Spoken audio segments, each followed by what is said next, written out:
Our lesson today is to change improper fractions to mixed numbers.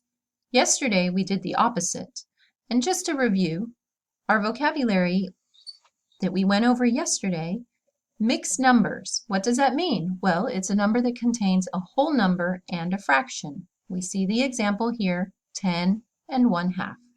An improper fraction is a fraction where the numerator is greater than the denominator.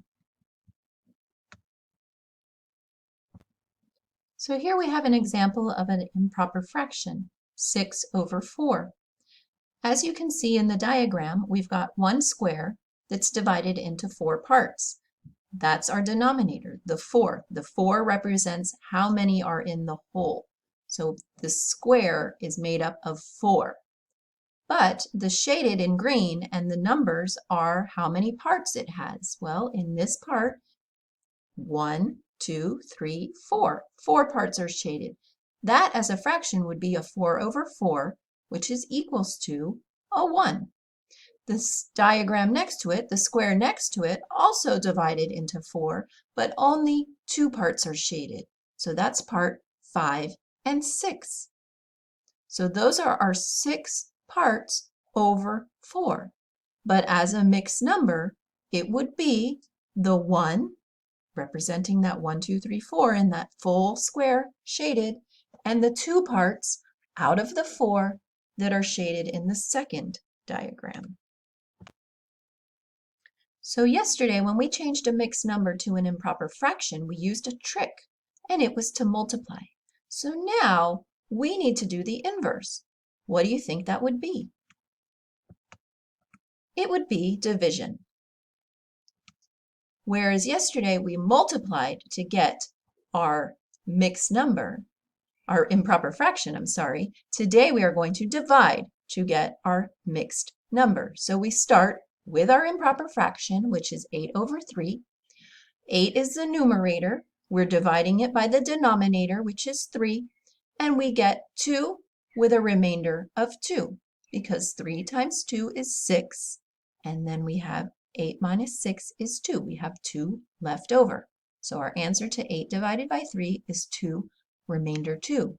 And that tells us what to write in our mixed number. The 2 is the whole, and the remainder, which in this case also is a 2, is the numerator. And we keep the denominator the same.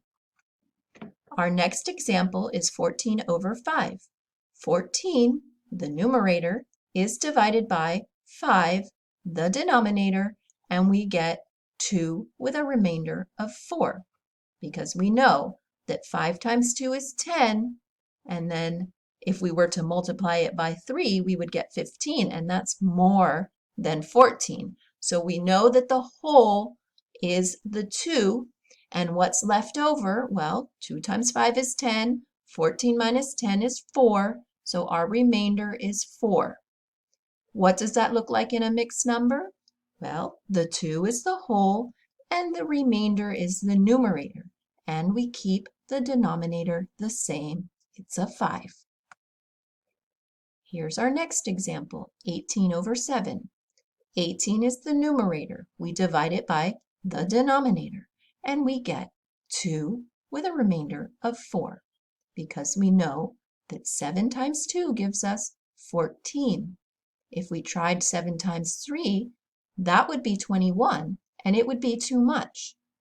So 7 times 2 gives us 14 with a remainder of 4. So there we go. Our answer is 18 divided by 7 is equals to 2 with a remainder of 4.